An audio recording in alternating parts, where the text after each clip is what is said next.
I don't even know where to begin. I guess everything started out like any other marriage. I mean, it wasn't perfect, but whose is? Right? My husband, David, and I had been together for almost 6 years. We met right after college, and it was honestly one of those whirlwind romances that seemed too good to be true at the time. Everything moved fast. We got engaged after a year.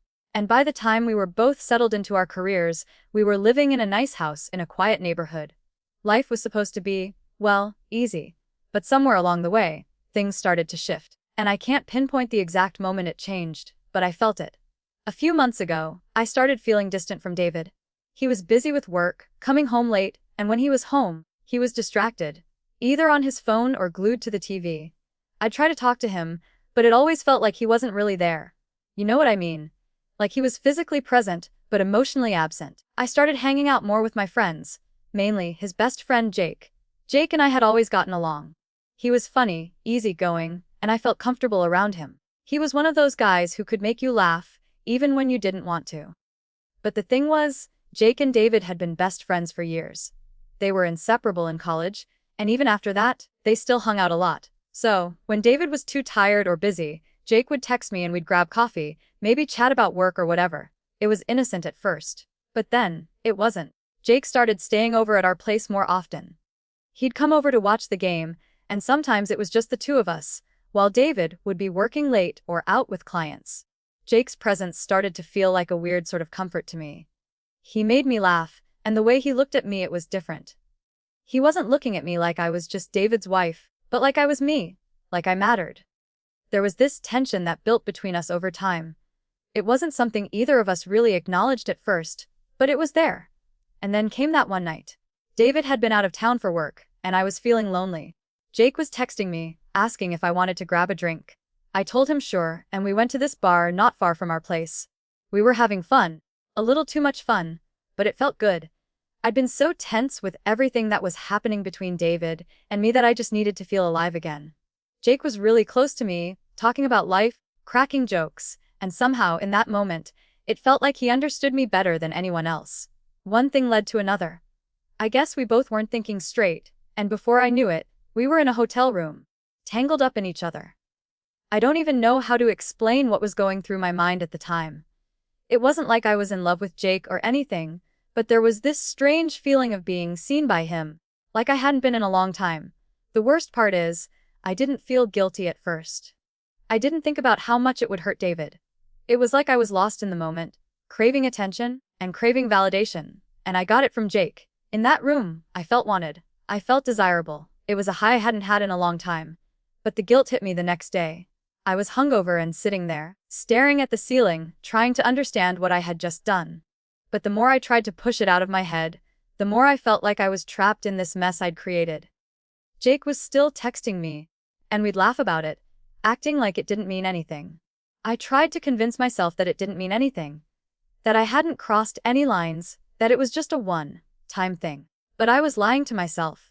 A few weeks passed, and I continued to see Jake behind David's back. We didn't have sex again, but the connection was still there, and honestly, I didn't know how to get rid of it. Every time David came home late or seemed more distant, I felt even more drawn to Jake.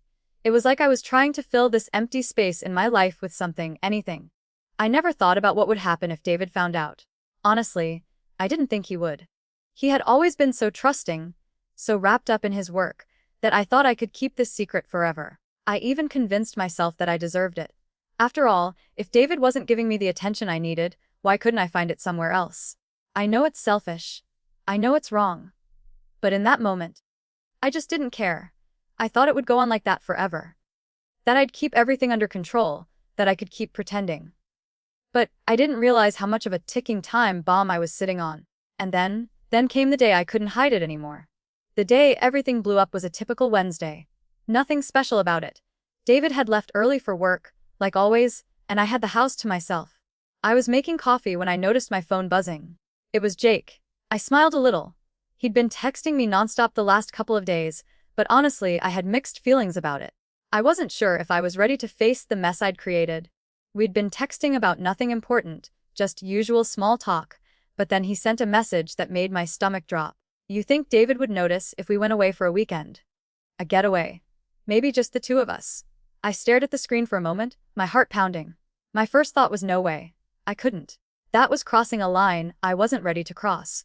But at the same time, the part of me that wanted to feel seen, wanted to feel alive, was tempted. It felt like an escape, and I didn't want to be the one to ruin it. I quickly typed back, I don't know, Jake. That feels a bit too much. But instead of letting it go, he pushed further. Come on, you deserve a break. We both do. I don't think David would mind. And besides, he's not around anyway. I hesitated, biting my lip.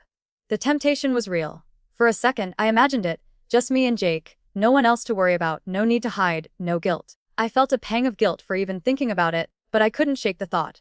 But before I could type anything else, the phone rang. I looked at the caller ID. It was David. I froze. I knew I had to pick up, but I didn't want to. Not like this. Not while I was tangled up in this mess with Jake. But I forced myself to answer. Hey, babe? I said, trying to keep my voice steady. Hey, how's it going? I just wanted to check in. I'm gonna be working late tonight, probably won't be home until after 8, he said, sounding distracted like always. I felt this weird relief flood me. At least I have some time. I smiled to myself, trying to keep the lie going. Okay, no worries. I'll probably just catch up on some stuff around here. We talked for a few more minutes, and then he said goodbye. As soon as I hung up, I felt a wave of guilt crash over me. Why was I even talking to Jake like this? Why wasn't I satisfied with what I had? But I shook it off, convincing myself it was just a phase. I'd stop. I'd distance myself from Jake and try to fix things with David. I had to. I couldn't keep doing this to him.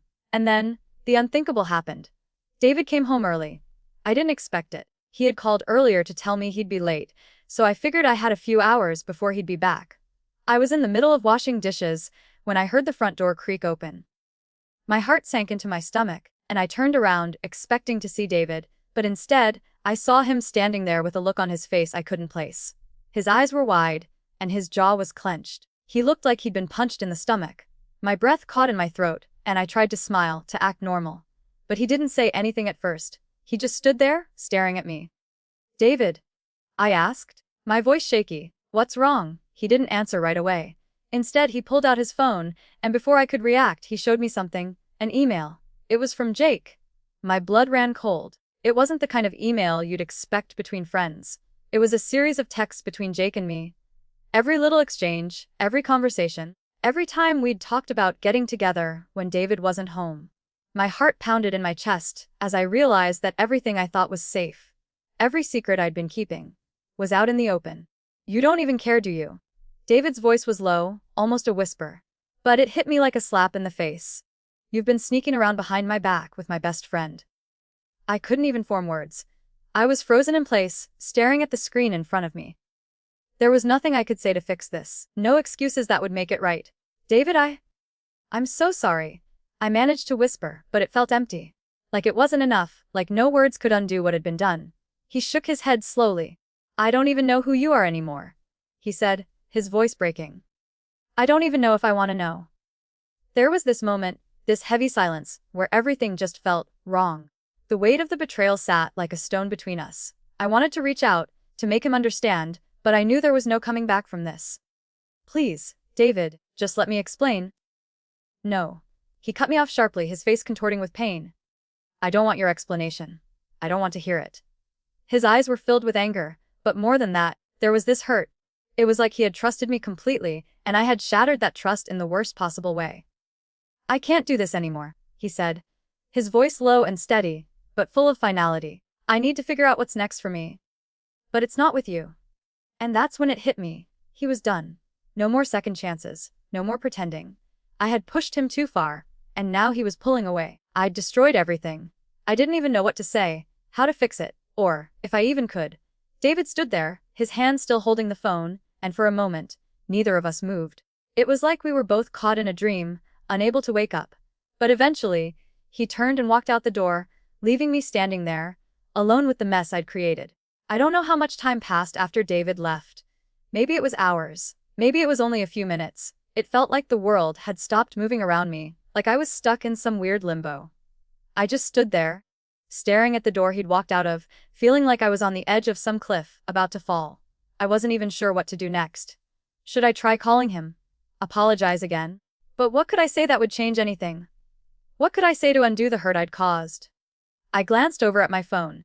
Jake had been blowing up my messages, and I realized he probably had no idea what had just happened. For a second, I considered texting him back, maybe trying to get some comfort from him. But even that felt wrong. The last person I should be talking to right now was Jake. The doorbell rang, and my heart jumped. I wasn't ready for this. Not yet. But when I opened the door, there he was. David. He was standing on the doorstep. His face a mask of anger, and something else I couldn't place. David. I said, unsure if I was relieved or terrified. He didn't answer. He just stepped inside and closed the door behind him. His eyes never leaving mine. He looked exhausted, like he'd been running on fumes for days, but there was something else. Something darker there now. I need to hear you say it, he said, his voice trembling, like he was holding himself back from losing control. I need you to say what you've done. My chest tightened. I knew what he meant. He wasn't asking for an explanation, he was asking me to admit it, to say out loud the horrible thing I'd done. I slept with Jake. I whispered. The words felt like poison coming out of my mouth, like I was betraying myself all over again. But they needed to be said, and I knew that. I cheated on you with him. David's face went pale, and I could see his fists clenching at his sides. It was like he was holding on to the last shred of composure, trying not to snap. That's not what I asked you, he said, his voice cutting through the silence. I need you to understand the gravity of what you've done. Not just the act, but what it means. That you didn't even care about me enough to stop. That you'd throw away everything we built. Our trust, our future. For what? A little attention. His words stung. They stung more than anything I'd ever felt. I wanted to say something, to explain myself, but I couldn't find the words. He was right. Everything he said was right. David paced around the room for a few moments, trying to gather his thoughts, before he stopped and looked at me with this hollow look in his eyes. I thought we had something real, Anna. I thought we were better than this. But clearly, I was wrong. I could feel my throat closing up. The tears were just sitting there, waiting to fall, but I wasn't ready to cry yet. I wasn't ready to give him that satisfaction. I know, I said, barely above a whisper. I fucked up. I didn't mean to hurt you. I never wanted to hurt you, David. But I did. And I'm sorry. David shook his head, his eyes narrowing. You think I'm sorry fixes this? His voice rose slightly. You think that after everything, a little apology is enough. I don't even know if I can look at you the same way anymore. I didn't have an answer for that. What could I say? How could I fix the wreckage I'd caused? The truth was, I didn't even know if I wanted to fix it. It wasn't just the affair with Jake that made things fall apart. It was everything that led up to it. The way David and I had drifted, the way I had convinced myself I deserved better, the way I had allowed myself to fall into this mess in the first place. And there was Jake. I couldn't stop thinking about him. The way he made me feel alive, the way he paid attention to me, when David didn't. Jake had given me something I thought I was missing, and I had let that something take over. David stared at me for a moment, his eyes hardening, and then he said something I never expected to hear. Jake told me something this morning. He told me everything. My heart dropped. What do you mean? What did he say? David took a deep breath. He said he's in love with you, Anna. That he's been in love with you for a while. I felt the floor shift beneath me. I didn't know what to say. Was that what this was all about? Jake's feelings. Jake told me he didn't want to keep sneaking around. He didn't want to lie to me anymore. He's been trying to get you to leave me, hasn't he? I felt my stomach churn. David, no, he's not. He's not in love with me. He doesn't even know what he wants. Enough. He snapped. It doesn't matter anymore. I don't care if Jake loves you or not. What matters is that you betrayed me. You broke my trust, and now I don't know how I can ever forgive you for that. I wanted to beg him, to make him see that it was a mistake. That it wasn't about love or feelings, that it was just a lapse in judgment. But I knew that was just me trying to justify it to myself. You don't get it, do you? David said, his voice shaking. I trusted you with my best friend. I trusted you with my heart, Anna. And you ripped it out without even thinking. I couldn't breathe. I was suffocating in the weight of his words. I had lost him. And worse, I had lost the respect I thought we had for each other. David looked at me one last time, his eyes full of hurt. I can't do this anymore. I can't be with someone who doesn't value me. Who doesn't care about me enough to choose me over everything else. Then, without another word, he turned and walked out the door. And that was it. No more second chances. No more us. The silence in the house after he left felt louder than anything. And for the first time, I realized I had lost everything. My marriage, my best friend, myself, respect. I didn't know what came next. I didn't know how to make this right. But I knew one thing: I had done something unforgivable, and now I was going to have to live with it. The days that followed felt like I was walking through a fog. I don't even know how to describe it. It wasn't just sadness, it was like a numbness had taken over. David's words echoed in my head constantly, over and over, like a broken record. I can't be with someone who doesn't value me. You ripped my heart out. And I couldn't escape them. I couldn't escape the truth of what I'd done. I didn't hear from him for a while after that. He didn't call, didn't text, didn't try to check in. At first, I thought maybe he needed space, time to process everything. But after a few days, the reality hit me: he was done. I had crossed a line I couldn't come back from. I knew that. He was never going to look at me the same way again. And Jake stopped texting too. For a while, I didn't know what to do with myself. I spent most of my time at home, just sitting there, thinking about everything that had happened. I tried to reach out to Jake, hoping for some kind of reassurance, some kind of comfort from him, but he didn't respond. I don't even know why I thought he would. One afternoon, about a week after everything exploded, I was sitting on the couch when I saw a message from David pop up on my phone. My heart skipped a beat, but when I opened it, it wasn't what I expected. There was no anger, no hurt. It was just a question. Are you home? I stared at the message for what felt like an eternity. What did he want? Was he ready to talk? Was he giving me a second chance? My mind was racing. I wanted to respond right away, but I didn't know what to say. What could I say? I'd destroyed everything. I'd ruined us. So I took a deep breath, wiped my tears away, and typed back, "Yes, I'm home." A few minutes later, I heard a knock at the door. It was David. I opened the door, and there he stood, his expression unreadable. He wasn't angry, but he wasn't happy either. He looked tired, like the last week had taken its toll on him, just like it had on me. He stepped inside without saying anything and sat down on the couch, keeping his distance from me. I sat across from him, my hands shaking, my heart pounding. "What is this, David?" I finally asked, my voice breaking. "Why are you here? Why did you reach out?" He didn't answer right away. He just looked at me, and for a moment, it felt like he was searching for something in my eyes, something that would make sense of all this. "I wanted to see if you were okay," he said, his voice soft. "I wanted to make sure you weren't just falling apart. I know you've made mistakes, Anna. I know what you did. But I also know that we had something real. I can't just forget that." I felt a lump form in my throat. I didn't deserve his concern. Not after everything I'd done. But I was so tired of fighting. So tired of pretending I didn't care. "I'm sorry," I whispered, my voice shaking. "I know I don't deserve your forgiveness. I know I don't deserve anything. But I need you to know that I didn't mean for any of this to happen. I was selfish. I was wrong. And I ruined everything. But I love you, David. I love you more than anything. And I don't know what to do without you." David's eyes softened for a moment, but then he looked away, shaking his head slowly. "Love isn't enough to fix this, Anna. You don't just get to mess everything up and then say you love me and expect it to go back to the way it was. I thought I knew you. I thought I understood you. But now I don't know who you are anymore." The tears I had been holding back finally broke free. I tried to wipe them away quickly, but it didn't matter. The damage was done. "I don't know who I am either," I said, my voice barely audible. "I don't even recognize myself anymore. I don't know how I became this person, how I let it all get so out of control." David stayed silent for a long time. I watched his face closely, trying to catch any sign that he was softening, that he might reconsider, that he might want to work through this. But there was nothing. His face was unreadable, distant. "I can't do this, Anna," he said finally. "I can't go back to pretending like everything is okay. I can't just act like this didn't happen, like I can just forgive you and move on. It's not that simple." My heart sank. I didn't know what I had been hoping for.